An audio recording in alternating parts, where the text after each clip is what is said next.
வார்த்தையின் வடிவில் வாழ்ந்திடும் இறைவா, வளன்களை வழங்கிட வந்திடுவார்.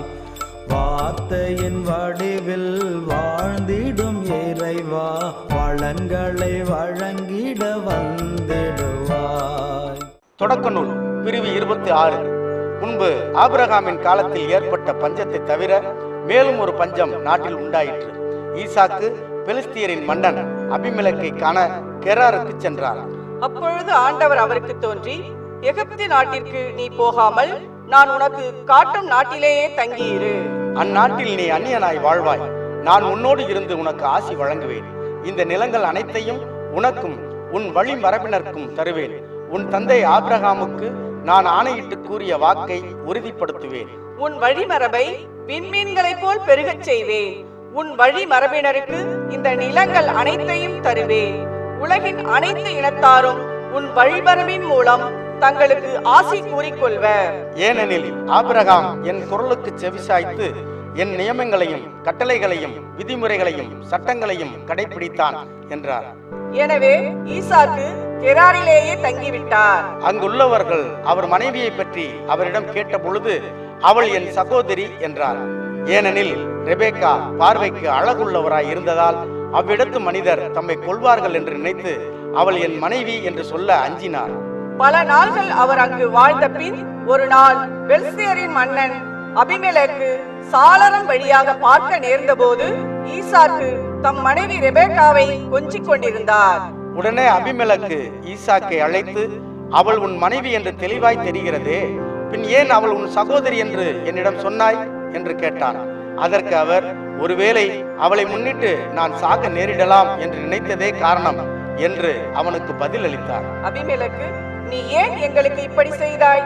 குடிமக்களுள் எவனாகிலும் உன் மனைவியோடு படுத்திருந்தால் பழி எங்கள் மீது அல்லவா விட செய்திருப்பாய் என்றான். மேலும் இந்த மனிதனையோ அவன் மனைவியையோ தொடுபவன் கொல்லப்படுவது உறுதி என்று அபிமெலக்கு தன் மக்கள் அனைவருக்கும் எச்சரிக்கை விடுத்தான். ஈசாக்கு அந்த நாட்டில் பயிரிட்டு அதே ஆண்டில் 100 மடங்கு அறுவடை செய்தார். ஆண்டவர் அவருக்கு ஆசி வழங்கினார். அவர் செல்வமுடையவரானார். செல்வத்திற்கு மேல் செல்வம் பெற்று மாபெரும் செல்வரானார். மேலும் அவருக்கு ஆட்டு மந்தையும் மாட்டு மந்தையும் இருந்தன. வேலைக்காரர் பலர் இருந்தனர். எனவே பெலிஸ்தியர் அவர் மீது பொறாமை கொண்டனர். அவர் தந்தை ஆபிரகாமின் காலத்தில் அவருடைய வேலையாட்கள் தோண்டிய கிணறுகளை எல்லாம் பெலிஸ்தியர் மண்ணால் நிரப்பி தூர்த்து விட்டனர். மேலும் அபிமெலக்கு ஈசாக்கை நோக்கி, நீ எங்களை விட வலிமை உள்ளவனாய் இருப்பதால் எங்களை விட்டு அகன்று போ என்றான். எனவே ஈசாக்கு அங்கிருந்து வெளியேறி கெரார் பள்ளத்தாக்கில் குடியேறி வாழலானார். அங்கே தம் தந்தை ஆபிரகாமின் காலத்தில் தோண்டப்பட்டு அவர் இறந்த பின் பெலிஸ்தியரால் மூடப்பட்ட கிணறுகளை அவர் தோண்டி எடுத்தார். தம் தந்தை இட்டிருந்த அதே பெயர்களால் அவற்றை அழைத்தார். பின் அவருடைய வேலைக்காரர் நீர்ப்படுகையில் தோண்ட அங்கே பொங்கி எழும் நீர் ஊற்றை கண்டனர். ஆனால் கெராரில் இருந்து மேய்ப்பர்கள் ஈசாக்கின் மேய்ப்பர்களோடு இந்த தண்ணீர் எங்களதே என்று வாதாடினர். அவ்வாறு அவர்கள் அவர்களோடு தகராறு செய்ததால் அந்த கிணற்றிற்கு அவர் ஏசேக்கு என்று பெயரிட்டார். மீண்டும் அவர்கள் வேறொரு கிணறு தோண்டினர். முன்பு போல் அதை பற்றியும் வாக்குவாதம் ஏற்பட்டது. எனவே அதற்கு சித்னா என்று அவர் பெயரிட்டார். அவர் அவ்விடத்தை விட்டு அகன்று வேறொரு கிணற்றை தோன்றினார். இம்முறை வாக்குவாதம் ஒன்றும் ஏற்படவில்லை. அதன் பொருட்டு ஆண்டவர் நம் எல்லையை விரிவுபடுத்தியுள்ளார். நாட்டில் நாம் வளர்ச்சியுறுவோம் என்று சொல்லி அதற்கு இரகபோத்து என்று பெயரிட்டார். பின் அவர் அவ்விடத்தில் இருந்து பெயர் செபாவுக்கு போனார். அன்றிரவு ஆண்டவர் அவருக்கு தோன்றி, உன் தந்தை ஆபிரகாமின் கடவுள் நானே, அஞ்சாதே, ஏனெனில் நான் உன்னோடு இருக்கிறேன். உனக்கு ஆசி வழங்கி என் ஊழியன் ஆபிரகாமின் பொருட்டு உனது வழிமரபை பெருக செய்வேன் என்றார். எனவே ஈசாக்கு அங்கே ஒரு பலிபீடம் எழுப்பி ஆண்டவரது திருப்பெயரை போற்றினார். அங்கே கூடாரம் அடித்து தங்கினார். ஈசாக்கின் வேலைக்காரர் அங்கே ஒரு கிணறு வெட்டினார். அப்பொழுது கெராரில் இருந்து அபிமெலக்கு தன் உற்ற நண்பன் அகுசாத்துடனும் படைத்தலைவன் பிக்கோலுடனும் அவரிடம் வந்தான். அப்பொழுது ஈசாக்கு அவர்களை நோக்கி, நீங்கள் என்னை வெறுத்து உங்களிடமிருந்து விரட்டி விட்டு இப்பொழுது என்னிடம் வருவது ஏன் என்றார். அவர்கள் மறுமொழியாக, ஆண்டவர் உம்மோடு இருக்கிறார் என்று தெளிவாக கண்டோம். ஆதலால் நமக்குள் எங்களுக்கும் உங்களுக்கும் இடையே ஓர் ஒப்பந்தம் செய்து கொள்வோம். நாங்கள் உம்மோடு உடன்படிக்கை செய்து கொள்வோம். நாங்கள் உமக்கு எவ்வித இடையூறும் செய்யவில்லை. உம்மை நல்ல முறையில் நடத்தி சமாதானமாய் அனுப்பி வைத்தோம். அதுபோல ஆண்டவரின் ஆசி பெற்ற நீரும் எங்களுக்கு எவ்வித தீமையும் செய்யாதிருப்பீர் என்றனர். ஈசாக்கு அவர்களுக்கு விருந்து அளித்தார். அவர்களும் உண்டு குடித்தனர். அதிகாலையில் அவர்கள் எழுந்து ஒருவருக்கொருவர் வாக்குறுதி அளித்தனர். பின் ஈசாக்கு அவர்களை அனுப்பி வைத்தார். அவர்களும் அவரிடமிருந்து சமாதானமாய் பிரிந்து சென்றனர். அதே நாளில் ஈசாக்கின் வேலைக்காரர் தாங்கள் தோண்டிய கிணற்றை குறித்து செய்தி கொண்டு வந்து தண்ணீர் கண்டோம் என்றனர். ஆதலால் அவர் அதற்கு சிபா என்று பெயரிட்டார். எனவே அந்நகருக்கு பெயர் செபா என்னும் பெயர் இன்று வரை வழங்கி வருகிறது. ஏசா 40 வயதான போது இத்தியன் பெயரின் மகள் யூதித்தையும் இத்தியன் எலோனின் மகள் பாசமத்தையும் மணந்து கொண்டான். இவர்களால் ஈசாக்கும் ரெபேக்காவும் மனக்கசப்பு அடைந்தனர்.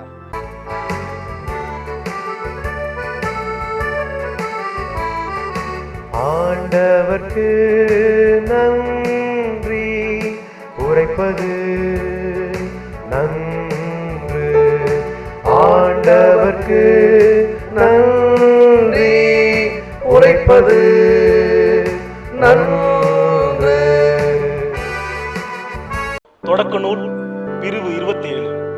ஈசாக்கு முதிர்ந்த வயதை அடைந்த போது அவர் கண்களின் பார்வை மங்கி போயிற்று. அவர் தம் மூத்த மகன் ஏசாவை அழைத்து, என் மகனே என்றார். ஏசா, இதோ வந்து விட்டேன் என்றான். அவர் அவனை நோக்கி, இதோ பார், எனக்கு வயதாகிவிட்டது, சாவு என்னால் வருமோ என்றறியேன். இப்பொழுது உன் கருவிகளான வில்லையும் அம்புக்குட்டையும் எடுத்துக்கொள், காட்டுக்கு போ, வேட்டையாடி எனக்கு வேட்டைக்கறி கொண்டு வா. நான் விரும்பும் முறையில் சுவையான உணவு வகைகளை சமைத்து என்னிடம் கொண்டு வா. நான் அவற்றை உண்பேன். நான் சாகும் முன் உனக்கு மனமாற ஆசி வழங்குவேன் என்றார். ஈசாக்கு தம் மகன் ஏசாவிடம் பேசியதை ரெபேக்கா கேட்டுக்கொண்டிருந்தார். வேட்டையாடி வேட்டைக்கறி கொண்டு வருமாறு ஏசா காட்டிற்கு புறப்பட்டவுடன் அவர் தம் மகன் யாக்கோபை நோக்கி, உன் தந்தை உன் சகோதரன் ஏசாவுக்கு சொன்னது என் காதில் விழுந்தது. அவர் சொன்னது, நீ போய் வேட்டையாடி வேட்டைக்கரியை சமைத்துக் கொண்டு வா, நான் உண்பேன். நான் சாவதற்கு முன் ஆண்டவர் திருமுன் உனக்கு ஆசி வழங்குவேன். இப்பொழுது என் மகனே, நான் கட்டளையிடுவதை கருத்தாய் கேள். உடனே மந்தைக்கு போ, அங்கிருந்து 2 நல்ல வெள்ளாட்டு குட்டிகளை கொண்டு வா.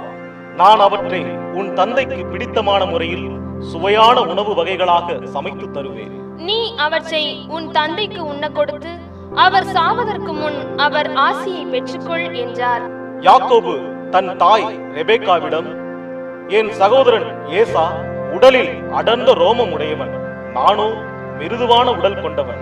என் தந்தை என்னை தடவி பார்த்தால் என்ன ஆவது?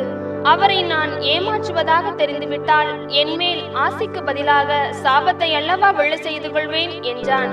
ஆனால் அவன் தாய் அவனிடம், மகனே, உனக்குரிய சாபம் என்மேல் விழட்டும். நான் சொல்வதை மட்டும் செய். போ, அவற்றை என்னிடம் கொண்டு வா என்றார். அவனும் அவ்வாறே போய் அவற்றை பிடித்து தன் தாயிடம் கொண்டு வந்து கொடுக்க அவர் அவன் தந்தைக்கு விருப்பமான சுவையுள்ள உணவு வகைகளை தயாரித்தார். மேலும் ரெபேக்கா தம்முடன் வீட்டில் வைத்திருந்த தம் மூத்த மகன் ஏசாவின் உடைகளில் சிறந்தவற்றை தம் இளைய மகன் யாக்கோபுக்கு உடுத்துவித்தார். அவன் கைகளையும் மிருதுவான கழுத்தையும் வெள்ளாட்டு குட்டிகளின் தோளால் மூடினார். அவர் சுவையான உணவு வகைகளையும் தாம் சுட்ட அப்பங்களையும் தம் மகன் யாக்கோபின் கையில் கொடுத்தார்.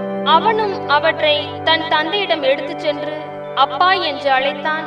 அவரும் மறுமொழியாக, ஆம் மகனே, நீ எந்த மகன் என்று கேட்க, யாக்கோபு தன் தந்தையிடம், நான் தான் உங்கள் தலைப்பேரான ஏசா. நீங்கள் சொன்னவாறு செய்திருக்கிறேன். எழுந்து உட்கார்ந்து என் வேட்டை பதார்த்தங்களை உண்டு மனமாற எனக்கு ஆசி வழங்குங்கள் என்றார்.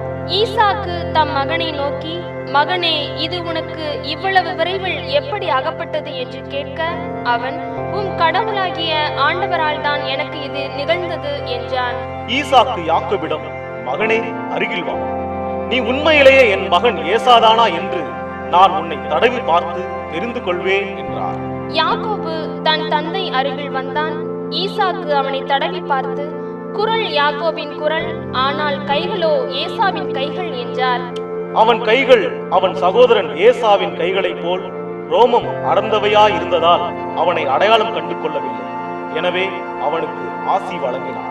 மீண்டும் அவர், நீ உண்மையிலேயே என் மகன் ஏசாதானா என்று வினவ அவனும் ஆம் என்றான். அப்பொழுது அவர், மகனே, உண்பதற்கு வேட்டை பதார்த்தங்களை கொண்டு வா, மனமாற நான் உனக்கு ஆசி வழங்குவேன் என்றார். அவ்வாறே யாக்கோபு கொண்டு வர அவர் அதை உண்டார். பின் அவர் திராட்சை ரசம் கொண்டு வர அவர் அதை குடித்தார். அப்பொழுது அவன் தந்தை ஈசாக்கு அவனை நோக்கி, மகனே, அருகில் வந்து என்னை முத்தமிடு என்றார். அவனும் அருகில் போய் அவரை முத்தமிட, ஈசாக்கு அவன் அணிந்திருந்த ஆடைகளின் நறுமணத்தை முகர்ந்து ஆசி வழங்கி உரைத்தது இதுவே: இதோ என் மகனிடமிருந்து எழும்பும் நறுமணம் ஆண்டவரின் ஆசி பெற்ற விளைநிலத்தின் வாசனையாம். வானின் பனித்துளியும் மண்ணின் செழுமையும் மிகுந்த தானியமும் திராட்சை ரசமும் கடவுள் உனக்கு வழங்குவாராக. உன்னை சபிப்பார் சாபம் பெருக, உன்னை வாழ்த்துவார் வளமுற வாழ்க. இவ்வாறு ஈசாக்கு யாக்கோபிற்கு ஆசி வழங்கி முடிந்ததும் யாக்கோபு தந்தையின் முன்னிலையிலிருந்து விரைந்து வெளியேற அவன் சகோதரன் ஏசா வேட்டைக்கரையுடன் வந்தான். அவனும் சுவையான உணவு வகைகளை சமைத்து தன் தந்தையிடம் கொண்டு வந்து அவரை நோக்கி, என் தந்தை எழுந்து தம் மகன் கொண்டு வந்திருக்கும் வேட்டைக்கரியை உண்டு மனமாற எனக்கு ஆசி வழங்குவாராக என்றான். அவன் தந்தை ஈசாக்கு அவனை நோக்கி, நீ யார் என அவன், நான் தான் உங்கள் தலைப்பேரான மகன் ஏசா என்றான். ஈசாக்கு மிகவும் நடுநடுங்கி, அப்படியான வேட்டையாடி எனக்கு கொண்டு வந்தவன் எவன்? நீ வரும் முன் அந்த உணவை நான் உண்டு அவனுக்கு ஆசி வழங்கிவிட்டேன், அவனே ஆசி பெற்றவனாயிருப்பான் என்றார். ஏசா தந்தையின் வார்த்தைகளை கேட்டு மிகவும் மனக்கசப்படைந்து பெருங்குரல் எழுப்பி கதறி அழுதான். அவன் தன் தந்தையை நோக்கி, அப்பா, எனக்கும் ஆசி வழங்குவீர் என்றான். அதற்கு அவர், உன் தம்பி கபடமாய் வந்து உனக்குரிய ஆசியை பெற்று சென்று விட்டான் என்றார். அதை கேட்ட ஏசா, யாக்கோபு என்னும் பெயர் அவனுக்கு பொருத்தமே, ஏனெனில் அவன் இருமுறை என்னை ஏமாற்றி விட்டான். ஏற்கனவே எனக்குரிய தலைமகன் உரிமையை பறித்து கொண்டான், இப்பொழுது எனக்குரிய ஆசியையும் பிடுங்கிக் கொண்டான் என்று சொல்லி திரும்பவும் தந்தையை நோக்கி, நீர் எனக்கென வேறு எந்த ஆசையும் ஒதுக்கி வைக்கவில்லையா என்று கேட்டான். ஈசாக்கு ஏசாவிடம், நான் அவனை உனக்கு தலைவனாக ஏற்படுத்தியுள்ளேன், அவன் உறவினர் யாவரையும் அவனுக்கு அடிமைப்படுத்தியுள்ளேன், அவனுக்கு தானியத்தையும் திராட்சை ரசத்தையும் நிறைவாக வழங்கிவிட்டேன். இப்படி இருக்க என் மகனே, நான் உனக்கு வேறென்ன செய்ய முடியும் என்று சொல்ல, ஏசா அவரை நோக்கி, அப்பா, உம்மிடம் ஒரே ஆசிதான் இருந்ததா? எனக்கும் ஆசி வழங்க வேண்டும் அப்பா என்று சொல்லி கூக்குரலிட்டு அழுதான். அவன் தந்தை ஈசாக்கு அவனுக்கு மறுமொழியாக, உன் குடியிருப்புக்கு நிலத்தின் செழுமையோ மேல்வானின் பனித்துளியோ கிட்டாது. நீ உன் வாளினால் வாழ்க்கை நடத்தி உன் தம்பிக்கு அடிமையாயிருப்பாய். நீ கிளர்ந்து எழும்போது உன் கழுத்தில் அவன் சுமத்திய நுகத்தடியை முறித்து விடுவாய் என்றார். தந்தையிடமிருந்து யாக்கோபு பெற்றிருந்த ஆசியை முன்னிட்டு ஏசா அவன் மீது வர்மம் கொண்டு, என் தந்தைக்காக துக்கம் கொண்டாடும் நாள்கள் நெருங்கிவிட்டன, அதன் பின் என் தம்பி யாக்கோபை கொன்று போடுவேன் என்று தனக்குள் சொல்லிக் கொண்டான். தம் மூத்த மகன் ஏசாவின் திட்டம் பற்றி ரெபேக்கா கேள்விப்பட்டதும் அவர் ஆளனுப்பி தம் இளைய மகன் யாக்கோபை அழைத்து, இதோ உன் சகோதரன் ஏசா உன்னை கொலை செய்து தன்னை தேய்ச்சிக் கொள்ள விரும்புகிறான். ஆகையால் மகனே, நான் சொல்வதை கேள். உடனே கிளம்பி காரானில் உள்ள என் சகோதரன் லாபானிடம் ஓடிப்போய், உன் சகோதரன் சீற்றம் தணியும் வரை சில நாள் அவரிடம் தங்கியிரு. தனக்கு விரோதமாய் நீ செய்ததை அவன் மறந்து கோபம் தீர்ந்த பின் நான் உனக்கு சொல்லி அனுப்பி உன்னை அங்கிருந்து இவ்விடத்திற்கு அழைத்துக் கொள்வேன். ஒரே நாளில் என் இரு புதல்வர்களையும் நான் ஏன் இழந்து போக வேண்டும் என்றார். பின் ரெபேக்கா ஈசாக்கை நோக்கி, இத்திய பெண்களை முன்னிட்டு என் வாழ்க்கை எனக்கு சலித்து போயிற்று.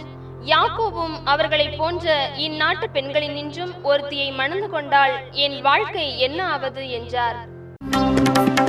இயேசு நாமம் வாழ்க, கிறிஸ்து நாமம் வாழ்க, இயேசு நாமம் வாழ்க, கிறிஸ்து நாமம் வாழ்க, இயேசு நாமம் வாழ்க, கிறிஸ்து நாமம் வாழ்க, இயேசு நாமம் வாழ்க, கிறிஸ்து நாமம்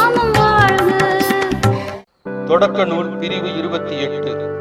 ஈசாக்கு யாக்கோபை அழைத்து அவனுக்கு ஆசி வழங்கி கட்டளையிட்டு கூறியது: நீ கானானிய புதல்வியரில் எவளையும் மணந்து கொள்ளாதே. புறப்பட்டு பதான் அராமுக்கு போய் உன் தாயின் தந்தையாகிய பெத்துவேல் வீட்டிற்கு செல். அங்கு உன் தாய் மாமன் லாபான் புதல்வியருள் ஒருத்தியை மணந்து கொள். எல்லாம் வல்ல இறைவன் உனக்கு ஆசி வழங்கி நீ பல இனங்களுக்கு தந்தையாகும்படி உன்னை பலுகி பெருகி செய்வாராக. ஆபிரகாம் பெற்ற ஆசியை அவர் உனக்கும் உன் வழிமரபினருக்கும் வழங்குவாராக. அதனால் நீ அந்நியனாய் வாழும் நாட்டை, அதாவது கடவுள் ஆபிரகாமுக்கு தந்த நாட்டை உரிமையாக்கிக் கொள்வாய். இவ்வாறு ஈசாக்கு யாக்கோபை அனுப்பி வைக்க அவனும் பதான் அராமுக்கு சென்று அரமேயனான பெத்துவேலின் மகனும் யாக்கோபு ஏசாவின் தாய் ரெபேக்காவின் சகோதரனுமான லாபானிடம் வந்து சேர்ந்தான். ஈசாக்கு யாக்கோபுக்கு ஆசி வழங்கி அவனை பதான் அராமில் மணமுடித்துக் கொள்ளுமாறு அங்கு அனுப்பி வைத்ததும், ஆசி வழங்குகையில் கானானிய பெண்களிடம் பெண் எடுக்க கூடாது என்று கட்டளையிட்டதும், யாக்கோபு தன் தாய் தந்தைக்கு கீழ்ப்படிந்து பதான் ஆராமுக்கு சென்றதும் ஏசாவுக்கு தெரிய வந்தன. ஈசாக்கிற்கு கானானிய பெண்களை பிடிக்கவில்லை என்பதை ஏசா கண்டு இஸ்மையேலிடம் சென்று ஏற்கனவே தனக்கிருந்த மனைவியரை தவிர ஆபிரகாமின் மகன் இஸ்மையேலின் மகளும் நெபயோத்தின் சகோதரியுமான மகலாத்தை மணந்து கொண்டான். யாக்கோபு பெயர் செபாவிலிருந்து புறப்பட்டு கரானை நோக்கி சென்றான். அவன் ஓரிடத்திற்கு வந்தபோது கதிரவன் மறைந்து விட்டான். எனவே அங்கே இரவை கழிப்பதற்காக அவ்விடத்தில் கிடந்த கற்களில் ஒன்றை எடுத்து தலைக்கு வைத்துக் கொண்டு அங்கேயே படுத்துறங்கினான். அப்போது அவன் கண்ட கனவு இதுவே: நிலத்தில் ஊன்றியிருந்த ஒரு ஏணியின் நுனி மேலே வானத்தை தொட்டு கொண்டிருந்தது. அதில் கடவுளின் தூதர் ஏறுவதும் இறங்குவதுமாய் இருந்தனர்.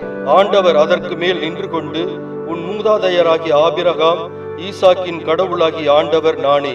நீ படுத்திருக்கும் இந்த நிலத்தை உனக்கும் உன் வழி மரபினருக்கும் தந்தருள்வேன். உன் வழிமரபோ நிலத்தின் மணலுக்கு ஒப்பாகும்.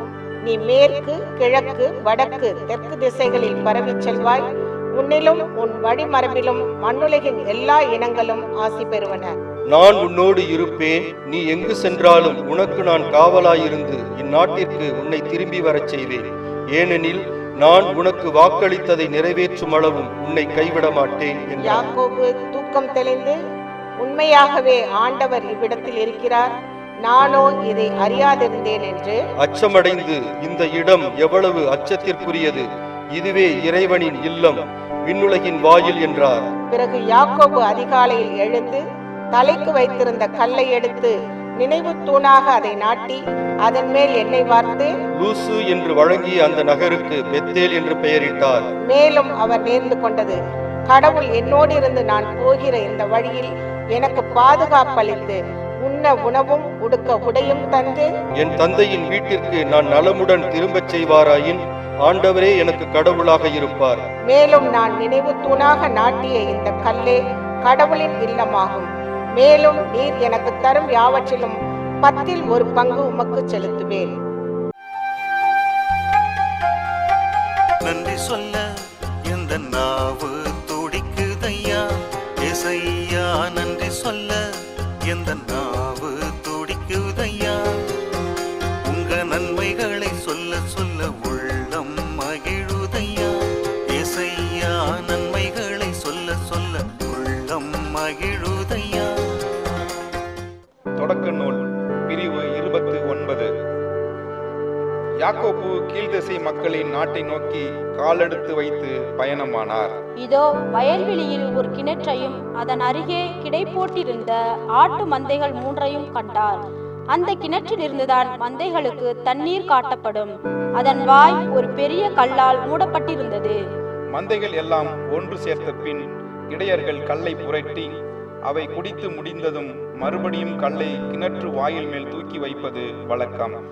யாக்கோபு இடையர்களை நோக்கி, சகோதரரே, நீங்கள் எங்கிருந்து வருகிறீர்கள் என. அவர்கள், நாங்கள் காரானிலிருந்து வருகிறோம் என்றார்கள். மீண்டும் அவர் நாகோரின் பேரன் லாபானை உங்களுக்கு தெரியுமா என்று கேட்க, அவர்கள் அவரை எங்களுக்கு தெரியும் என்றார்கள்.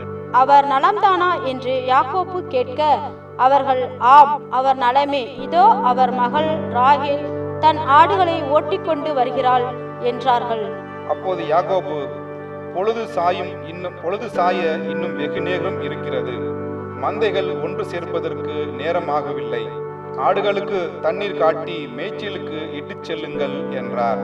அதற்கு அவர்கள், நாங்கள் அப்படி செய்யக்கூடாது, ஏனெனில் எல்லா மந்தைகளையும் ஒன்று சேர்த்த பின்னரே கிணற்று வாய் நின்று கல் புரட்டப்படும், அப்பொழுதுதான் ஆடுகளுக்கு தண்ணீர் காட்டுவோம் என்று சொன்னார்கள்.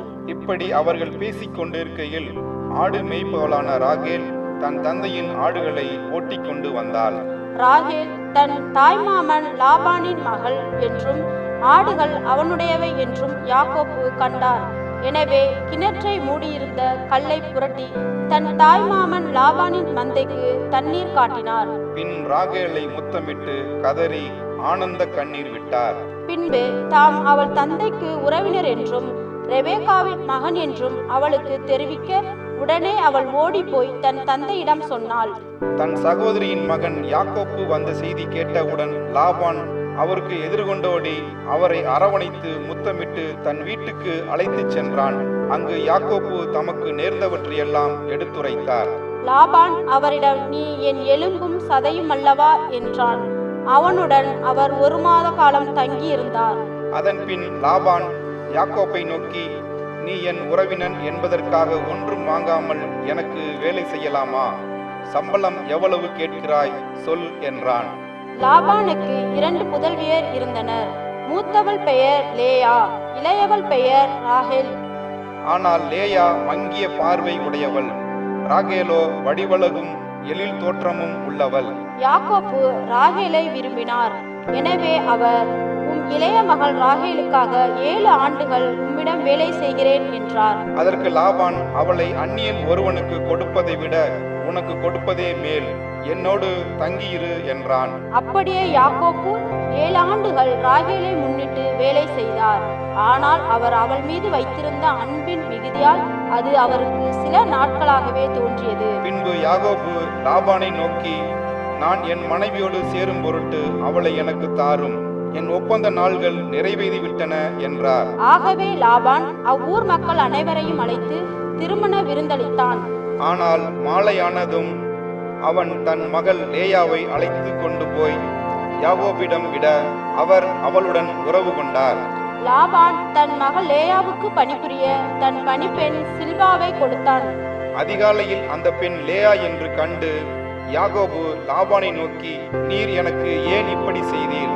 ராக்கேலுக்காக அல்லவா நான் உம்மிடம் வேலை செய்தேன், என்னை ஏமாற்றியது ஏன் என்றார். அதற்கு லாபான், மூத்தவள் இருக்க இளையவளை கொடுப்பது எங்கள் ஊர் வழக்கமில்லை. ஆகையால் நீ இவளோடு 7 நாட்களை கழி, இன்னும் 7 ஆண்டுகள் என்னிடம் வேலை செய்தால் அவளையும் உனக்கு கொடுப்பேன் என்றான். அவ்வாறு யாக்கோபு லேயாவுடன் 7 நாள்களை கழித்தார். அதன் பின் லாபான் தன் மகள் ராகேலை அவனுக்கு மனைவியாக கொடுத்தான். லாபான் தன் மகள் ராகேலுக்கு பணிபுரிய தன் பணிப்பெண் பில்காவை கொடுத்தான். யாக்கோபு ராகேலுடன் கூடி வாழ்ந்தார். அவளை லேயாவை விட அதிகம் நேசித்தார். லாபானிடம் மேலும் 7 ஆண்டுகள் வேலை செய்தார். இப்படி இருக்க லேயா வெறுப்புக்குள்ளானதை ஆண்டவர் கண்டு அவருக்கு தாய்மை பேறு அருளினார். ராகேலோ மலடியாகவே இருந்தார். லேயா கருத்தாங்கி ஒரு மகனை பெற்றெடுத்தார். ஆண்டவர் என் தாழ் நிலையை கண்ணோக்கினார். இப்பொழுது என் கணவர் என் மீது அன்பு கூர்வார் என்பது உறுதி என்று கூறி அவனுக்கு ரூபன் என்று பெயரிட்டார். மீண்டும் அவர் கருத்தாங்கி ஒரு மகனை பெற்றெடுத்தார். நான் வெறுப்புக்குள்ளானேன் என்பதை ஆண்டவர் கேட்டு இவனையும் எனக்கு தந்தருளினார் என்று சொல்லி அவனுக்கு சிமியோன் என்று பெயரிட்டார். அவர் மீண்டும் கருவுற்று இன்னொரு மகனை பெற்றெடுத்தார். இப்பொழுது என் கணவர் என்னோடு இணைந்திருப்பார் என்பது உறுதி, ஏனெனில் நான் அவருக்கு 3 புதல்வரை பெற்றெடுத்துள்ளேன் என்று கூறி அவனுக்கு லேவி என்று பெயரிட்டார். அவர் மீண்டும் கருத்தாங்கி ஒரு மகனை பெற்றெடுத்தார். இப்பொழுது ஆண்டவரை நான் மாட்சிப்படுத்துவேன் என்று சொல்லி அவனுக்கு யூதா என்று பெயரிட்டார். அதன் பின் அவருக்கு பிள்ளை பேறு நின்று போயிற்று. என் இதயம் அழைக்கின்றது, இறைவா என்னில் நீ வர வேண்டும். பாவியான நான் உன்னில் கலந்திட துடிக்கின்றேன் மனம் மாறியே. என் இதயம் அழைக்கின்றது, இறைவா என்னில் நீ வர வேண்டும். பாவியான நான் உன்னில் கலந்திட துடிக்கின்றேன் மனம் மாறியே